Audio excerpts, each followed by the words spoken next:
এটা আমি ওপেনলি বলছি, এটা আমি বাংলার মানুষের কণ্ঠস্বর হিসাবে, সিটিজেন্স ডিমান্ড হিসাবে আজকে আমি ল মেকারদের কাছে এই দাবি রাখছি।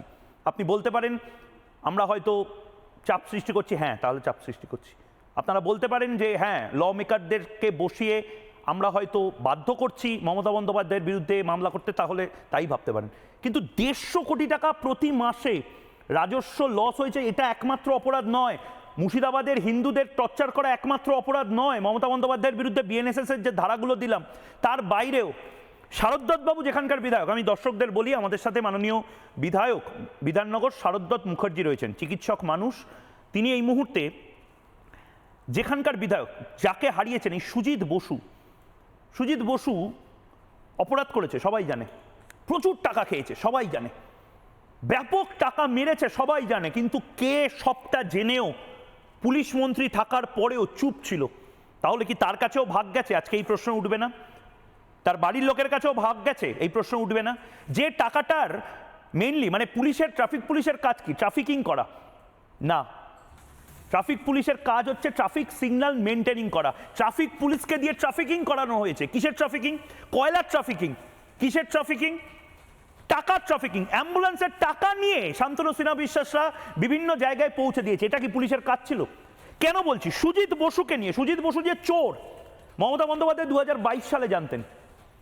সুজিত বসু চোর, মমতা বন্দ্যোপাধ্যায় 2022 সালে জানতেন। ইয়ার্কি মারছি না, ভিডিওটা দেখুন। সল্লেকে ইচ্ছা মতো সুজিত বোস লোক বসাচ্ছে কম্পিটিশন করে। কেন কেন বাইরের লোক বসবে? এআরডি অফিসের অপোজিটে ছবি দেখালে নিজেরাই লজ্জা পাবেন। এর জন্য কত দিতে হয়েছে? সব এনক্রোচমেন্ট হয়ে গেছে। একটা করে তিপ্পল লাগাচ্ছে, একটা করে বসে হচ্ছে, একটা করে তিপ্পল লাগাচ্ছে, একটা করে বসে হচ্ছে। কেন? ওয়াই? কত টাকার বিনিময়ে? কারা নিয়েছে টাকা? কেন সল্টলেক কর্পোরেশনের কাউন্সিলররা কাজ করে না? তারা তো ইলেক্টেড বডি। শারদত্ত মুখার্জি কি বলবেন? বিধাননগরের কথা বললো, আমি চাইলে আরেকবার শোনাতে পারি। সুজিত বসু কত টাকা খেয়েছে ওপেনলি মুখ্যমন্ত্রী শুধু নয় পুলিশ মন্ত্রী বলছে। কাউন্সিলররা কত টাকা খেয়েছে বিধাননগরের, মুখ্যমন্ত্রী পুলিশ মন্ত্রী বলছে। 2022 থেকে মমতা বন্দ্যোপাধ্যায় জানতেন। ওনার বিরুদ্ধে কেন এফআইআর হবে না? Bidhannagar municipal corporation, south Dum Dum municipal corporation আর সাউথ দমদম মিউনিসিপ্যালিটি, এখানে একটাও বিধায়ক খুঁজে পাবেন না যে চোর নয়। কাউন্সিলর 100% চোর।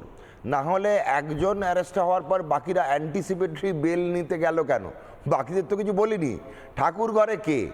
আমি কলা খাইনি। সবাই লাইন দিয়ে অ্যান্টিসিপেটরি বেল নিচ্ছে।